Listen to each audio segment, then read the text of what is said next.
Hello there. Good evening and welcome to another episode of our program, ABUJA Dispatch, where we try to bring to your living rooms those events and issues, and indeed those characters that have shaped the thoughts of many people in the outgoing week. ABUJA is my name. Let's start off with those stories that made up our news headlines in the last 7 days.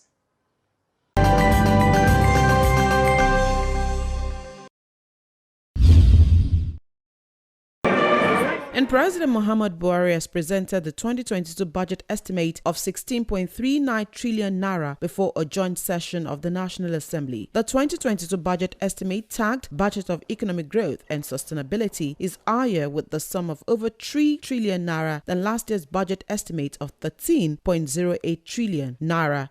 The president explained further that the 2022 to 2024 medium-term expenditure framework and fiscal strategy paper sets out the parameters for the 2022 budget: a conservative oil price benchmark of $57 per barrel, daily oil production estimate of 1.88 million barrels, exchange rate of 410.15 per US dollar, and projected GDP growth rate of 4.2% and 13% inflation rate. The Nigerian Senate has confirmed the appointment of 4 nominees as members of the Nigerian Upstream Regulatory Commission. The confirmation follows the consideration of a report by the Senate Committee on Petroleum Upstream. Those confirmed during last Wednesday's plenary include Isa Ibrahim Modibo as chairman, Engineer Gbenga Komolafe, Chief Executive Officer, Hassan Gambo, Executive Commissioner, Finance and Account, and Ms. Rose C. Udong, Executive Commissioner, Exploration and Acreage Management. The chairman of the Petroleum Upstream Committee, Senator Akpan Bassi, in his presentation said that the nominees demonstrated sufficient knowledge of the workings of the petroleum industry, especially the upstream petroleum sector, as well as the economics of petroleum exploration and production. The federal government has approved the sum of 75,000 naira as stipend per semester for students undergoing degree programs in education in public universities in Nigeria. In addition, the Nigerian Certificate in Education NCE students will get 50,000 naira as stipend per semester as part of the present administration's deliberate effort to attract intellectuals into the teaching profession in fulfillment of the promise made by President Muhammadu Buhari in 2020. This was announced by the Minister of Education, Adamu, at the World Teachers' Day celebration program in Abuja last Tuesday. Represented by the Permanent Secretary, Federal Ministry of Education, Sonny Echono, the minister stated that his ministry will partner with the state government to ensure automatic employment for the students on graduation.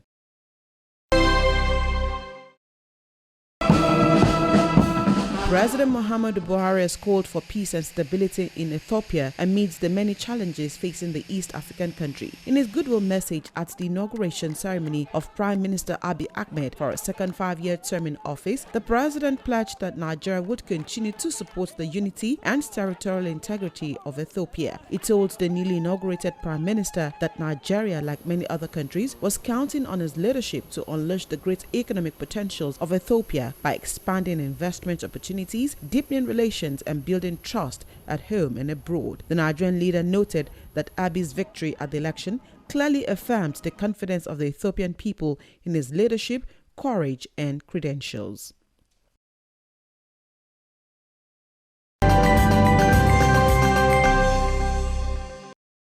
Welcome back. When we speak of the Nigerian energy sector crisis, we refer to the ongoing failure of the nation's power sector to provide adequate electricity supply for domestic households and industrial needs. Despite a rapidly growing economy with some of the world's largest deposits of coal, oil and gas, and the country's status as Africa's largest oil producer, the appalling state of electricity sector remains unresolved. This is the thrust of our discourse tonight on Dateline. Stay with us.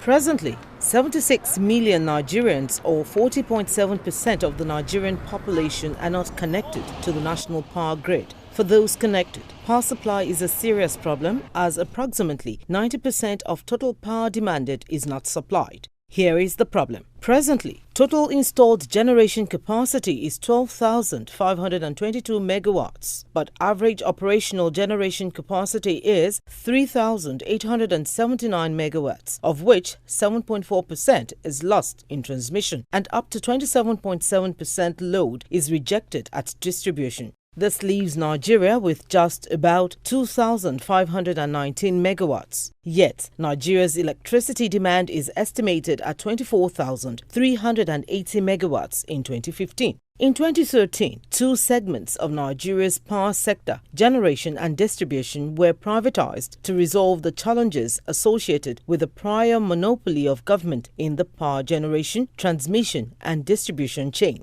However, as it were, privatization only changed the dimensions of the challenges, and power supply remains largely inadequate, unaffordable and unreliable in the country.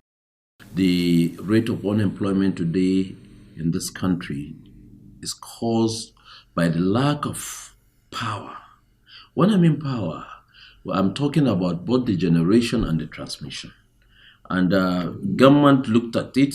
I think during the Obasanjo regime, they looked at NEPA and they unbundled it, they commercialized it. And despite that, I've not seen any improvement in terms of capacity and in terms of outputs. And this has caused most of our industries to shut down. With all the natural endowments that we should have in order to generate power, we are not using it. And that's why I say whether there is some collusion with the foreign companies that are benefiting from Nigeria's lack of power, provision of power for the populace. Those companies that are manufacturing gensets have found Nigeria a very big market. Despite having a far larger population, Nigeria generates less electricity relative to other major African economies and failed to expand its power generation along with its growing population. For instance, South Africa, with a population of 48 million, generated 35,000 megawatts out of an installed capacity of 52,000 megawatts in 2015. Some of the key challenges include infrastructure constraints across the entire value chain from fuel to power distribution chain, including undiversified energy sources for electricity, 80% thermal and 20% hydro, insufficient gas pipelines, obsolete generation plants and equipment, as well as inadequate and poorly maintained transmission and distribution networks, or worsened by vandalization. There will be need for this government also to put power generation into the emergency class. We should declare emergency in power, because if we are able to meet our power needs, there will be more industries working and there will be less unemployment. Nigerian government and private sector are making efforts to address key challenges in the Nigerian electricity supply industry, NESI. The efforts are slow-paced and insufficient. For instance, the government has inaugurated several projects aimed at expanding thermal and hydro sources, as well as extended 2 intervention facilities to GENCOs and DISCOs to ease their financial constraints. DISCOs have also embarked on mass metering of consumers, as well as implemented maintenance and upgrades on their network by installing new transformers and building dedicated lines to commercial and industrial customers over the past years to reduce these losses and enhance service delivery. However, the investments are marginal compared to existing deficits and targets. Government have not done what they should do. This is squarely government business. It's not private sector thing. It is purely government, because this issue is if you go into the Constitution of Nigeria and the exclusive legislative list, part of it is power. They determine whatever thing good, everything. So government has not done enough to get Nigeria to have the type of the power supply we should as a country. We want the policy makers, the minister for power, to see what he's going to do to ensure that we move from where we are, the sorry place where we are, to the place where we want to get Nigerians to be. To enhance the effectiveness of service delivery in the electricity sector, several interventions are needed to attract significant private sector capital. Specifically, operational and technical interventions are needed to improve baseline power supply using data-driven, innovative on- and off-grid solutions, improve transmission wheeling capacity, redundancy, and many more, as well as improve grid design and electricity demand estimation. Governance intervention is also necessary to improve sector governance and transparency to make contracts fully effective, as well as to improve sector communication, coordination, and monitoring.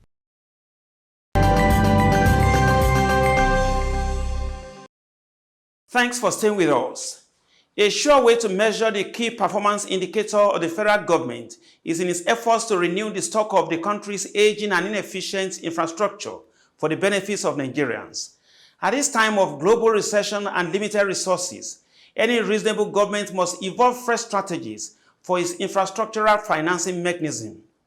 Tonight on Dateline, Permanent Secretary in the Federal Ministry of Works and Housing leads us into the ministry's efforts towards keeping up with the pace of massive developments of the Nigerian infrastructure. Stay with us again.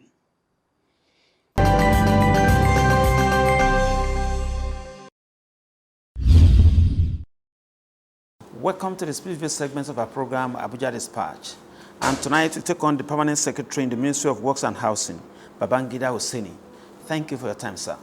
Thank you for having me. It is not open to questioning that your ministry is regarded as being pivotal to the successes recorded by the present administration. Now, before the last 6 years or within the last 6 years and now, what has been the changes you noticed in the political will of governance?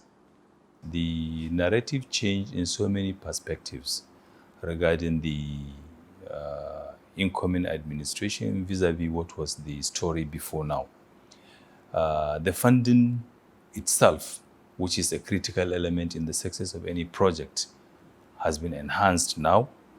Also, the focus and the determination of the administration to address the infrastructure gap, the political will, the relative freedom granted the Honorable Minister through the ministry to run the affairs of the ministry unfettered and unhindered is also a big plus. So all of this put together have created the enabling environment for the ministry to record the successes we are recording now.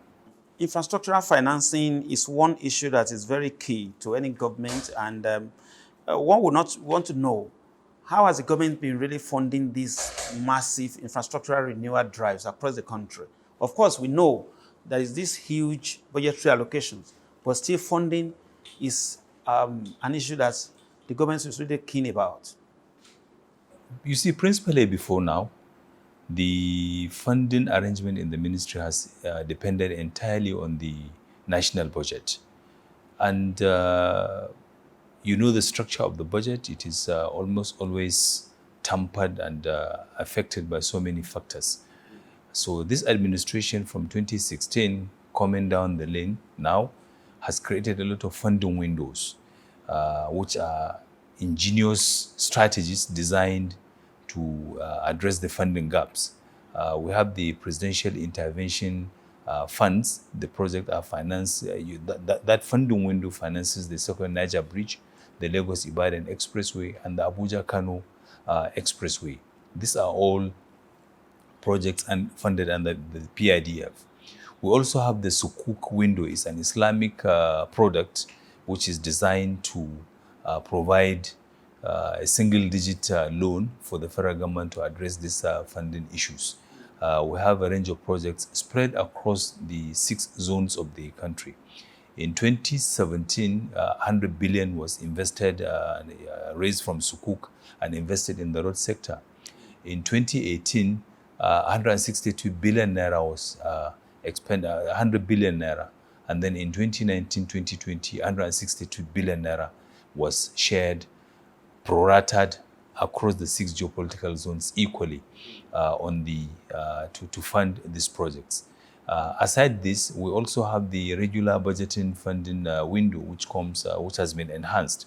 It is important to mention that before now, looking back to 2014, 2013, the total appropriated and released funds to this ministry ranges between 16 to 18 billion naira, which, looking at the infrastructural deficit and the explosion of the population, and also the need to expand the frontier of our infrastructural base, is really a drop in the ocean. So really, this administration has done so much in terms of creating new funding windows, which have supported the ministry to deliver on most of these projects. There are still some notable federal roads that are, yet to be touched. But we noticed recently that there are ongoing works by the ministry in the federal tertiary institutions. One wonders, why this intervention? Well, it is true. You see, you can't stop people from having their own thinking and their own plans. It is always normal, and it is nothing to be contested. But the truth is, go to our tertiary institutions before now. Look at the conditions of the road. Look at the dilapidated conditions of the access road into those institutions. And then now, fast forward to the present time. Why would anybody question investment in education?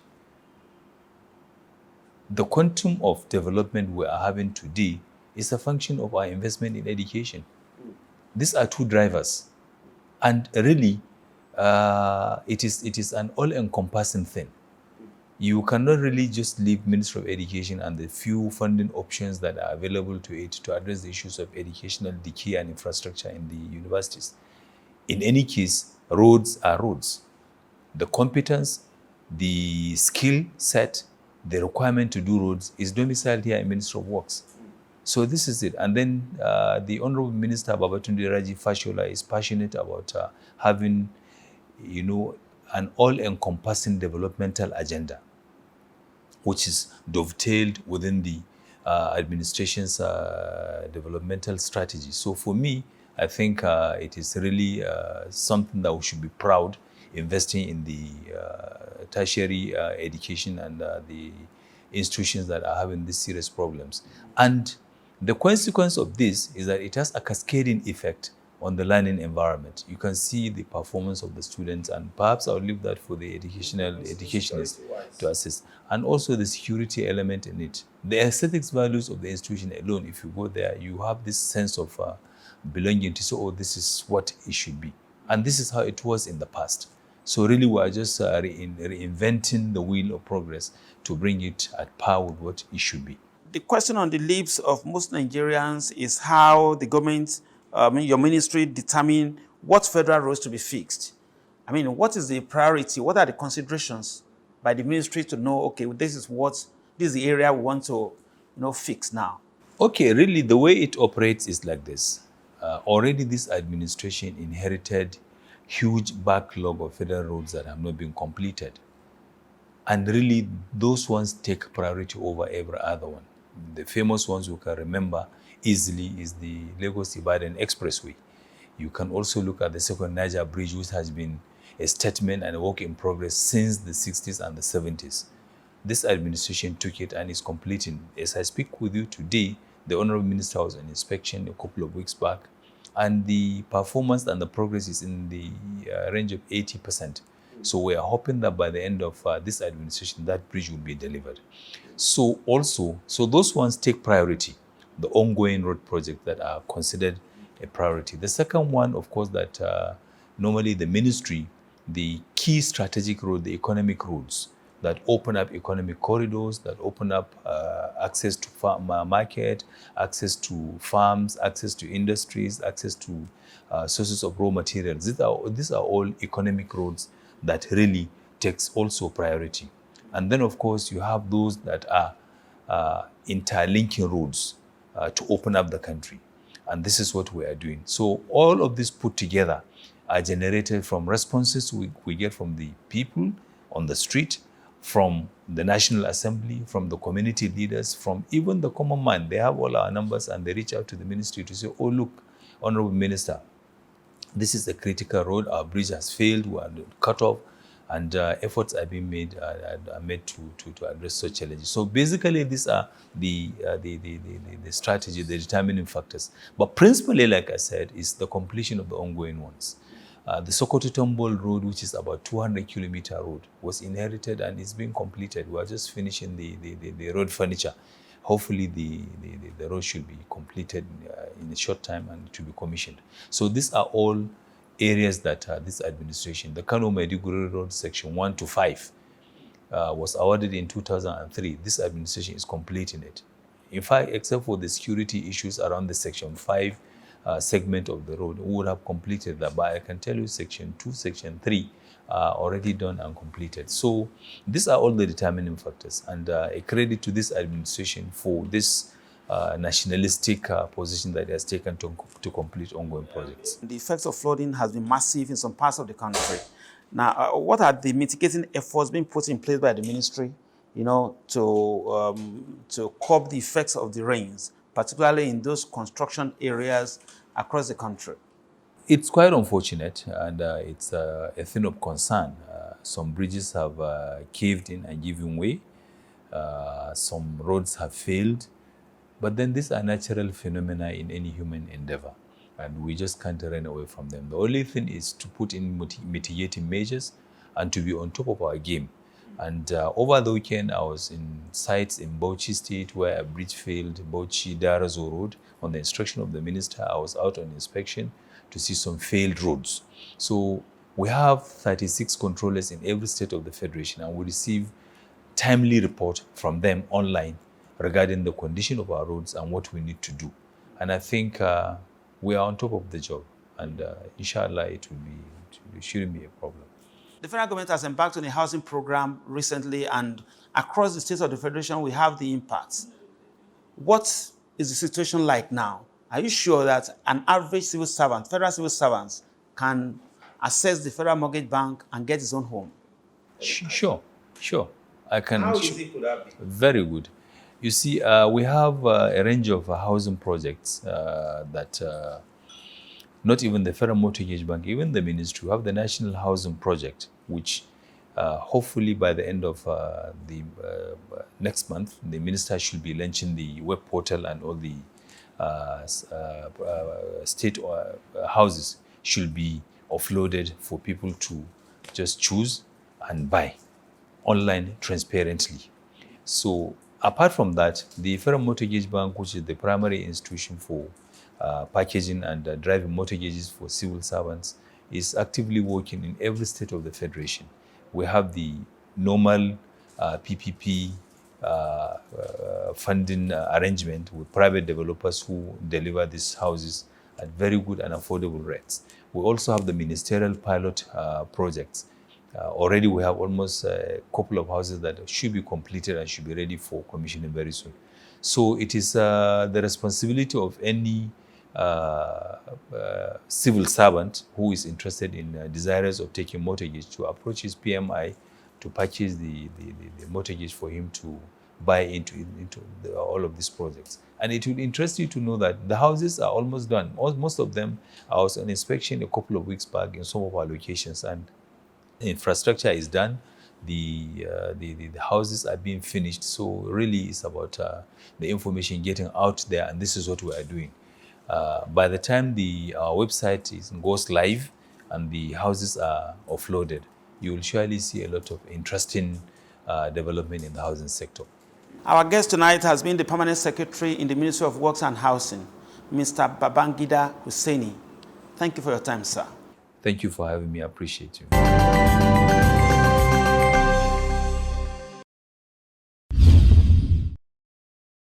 Government has been borrowing before this administration and continues to borrow. And it is important that we borrow to provide developmental projects in the form of roads, rails, bridges, power, and water for sustainable development in this country. If we just depend on the revenues that we get, even though our revenues have increased, the operational expenditure of government, including salaries and other overheads, is barely covered swallowed up by the revenue. So we need to borrow to be able to build these projects that will ensure that we're able to develop on a sustainable basis. Nigeria's borrowing has been of great concern and has elicited a lot of discussions. But if you look at the total size of the borrowing, it is still within healthy and sustainable limits. As at July 2021, the total borrowing is 23% of GDP. When you compare our borrowing to comparator countries, we are the lowest within the region, lowest compared to Egypt, South Africa, Brazil, Mexico, the very lowest, and Angola. We do have a problem of revenue. Our revenues have been increasing. We just reported to Council that our revenues for non-oil has performed as at July at the rate of 111%, which means outperforming the prorated budget. But our expenditure, especially staff emoluments, have been increasing at a very fast rate, making it difficult to cope with funding of government. That is how far time can permit us tonight on Abuja Dispatch. For further information, comments, and suggestions, you can reach us out on any of our various social media platforms.